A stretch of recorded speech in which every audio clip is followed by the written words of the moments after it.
అందరికీ నమస్తే, welcome to our channel. మాజీ ముఖ్యమంత్రి వర్యులు జగన్మోహన్ రెడ్డి గారు ప్రజెంట్ అయితే మన దేశంలో లేరు. ఆయన యూరప్ పర్యటనలో ఉన్నారనే విషయం ప్రతి ఒక్కరికి తెలిసింది. సో దానికి సంబంధించిన పర్మిషన్స్ తీసుకున్నారు, కానీ అక్కడ పెట్టిన షరతులను ఉల్లంఘించి అయిన పర్యటనకు అయితే వెళ్ళడం జరిగింది. ఇవ్వాల్సిన ఫోన్ నెంబర్ కాకుండా వేరే వ్యక్తి ఫోన్ నెంబర్ ఇచ్చేసి సో ఇచ్చిన షరతులని దాటుకుని వెళ్ళిపోయాడు. ఇక్కడ డౌట్ ఏంటంటే జగన్మోహన్ రెడ్డి గారు అసలు ఎందుకు యూరప్ పర్యటన వెళ్ళారు అనేది ఎవరికి తెలియదు.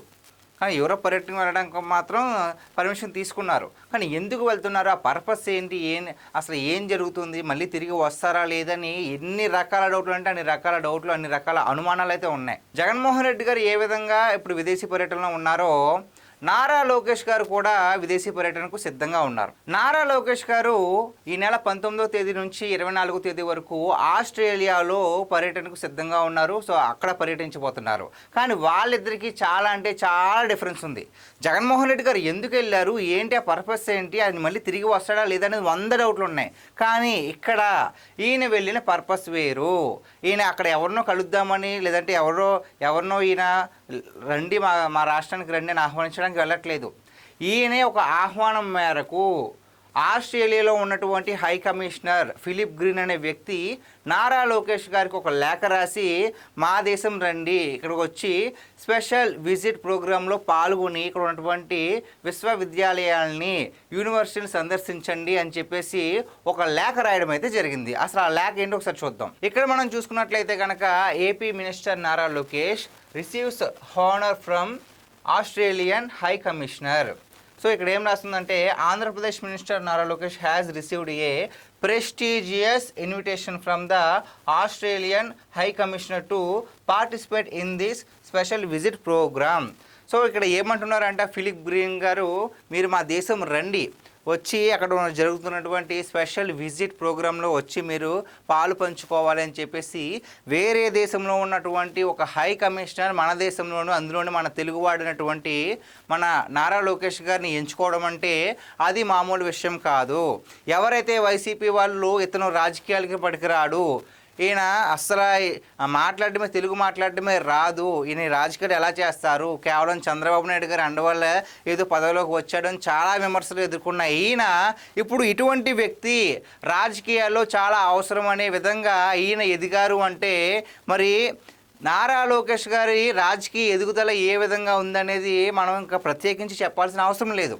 ఎందుకంటే ఆస్ట్రేలియా హై కమిషనరే మీరు మా రాష్ట్రానికి రావాలని ఒక లేఖ రాయడం అనేది మామూలు విషయమా? ఎప్పుడైనా జగన్మోహన్ రెడ్డి గారికి ఎవరైనా ఇలా లేఖ రాశారా? మాకు మీ వల్ల అన్యాయం జరిగిందని చెప్పేసి ఆయన తీసుకొచ్చినటువంటి డిజిటల్ బుక్లోనే ఆయన మీద కేసులు పెట్టడం అయితే జరుగుతుంది. కానీ ఈ విధంగా ఒక గౌరవప్రదమైన ఆహ్వానం జగన్మోహన్ రెడ్డి గారికి ఎప్పుడు రాలేదు, ఇక మీదట రాదు. ఆయన విదేశాల్లో ఉన్నాడు, కాకపోతే ఆ పర్పస్ ఏంటి, దానివల్ల ఎవరికి ఉపయోగం, నిజంగానే జగన్మోహన్ రెడ్డి గారు వస్తారా అనేది చాలా చిక్కుముళ్ళు అయితే ఉన్నాయి. కానీ ఇక్కడ ఈయన వెళ్తున్నారు ఎందుకు, ఒక ఆహ్వానం వచ్చింది, సో వచ్చి మా విశ్వవిద్యాలయాన్ని మీరు సందర్శించండి అని చెప్పి ఈయన వెళ్ళి, ఇక్కడ నారా లోకేష్ గారి యొక్క గొప్పతనం ఏంటంటే ఎక్కడికి వెళ్ళినా సరే అక్కడ ఉన్న మనకు ఉపయోగపడేది ఏదైనా ఉంటుందా, సో మన రాష్ట్ర ప్రజలకు ఏ విధంగా ఉపయోగపడుద్దని ఒక కొత్త ఆలోచన చేస్తారు. అక్కడ విధానం ఎలా ఉంది, సో దీన్ని మన రాష్ట్రంలో ఇంప్లిమెంట్ చేస్తే ఏ విధంగా బాగుంటుంది, ఇంప్లిమెంట్ చేయొచ్చా చేయకూడదా, ఇది కరెక్టా కాదా అని చాలా బాగా అధ్యయనం చేస్తారు. సో ఈ విధంగానే ఇప్పుడు వెళ్తున్నారు. అంతేకాకుండా నవంబర్ 14-15 తారీఖులో విశాఖలో జరగబోయే సిఐ సమ్మిట్ విజయవంతం కావాలి అని చెప్పేసి అక్కడ రోడ్ షో కూడా చేయడం జరుగుతుందన్నమాట. అంటే మన తెలుగువాడు వేరే దేశానికి ఒక అతిథిలాగా మీరు రండి అని ఆహ్వానం పొందాడు అంటే అంతకు మించి ఇంకొక గొప్ప నాయకుడు మరొకరు ఉండరు అని నేను అనుకుంటున్నాను. ఎందుకంటే రాజకీయ నాయకులు అంటే కేవలం మాటలు మార్చేసి ఏదో మాయ చేసేసి ప్రజల చేత ఓట్లు వేయించుకోవడం కాదండి.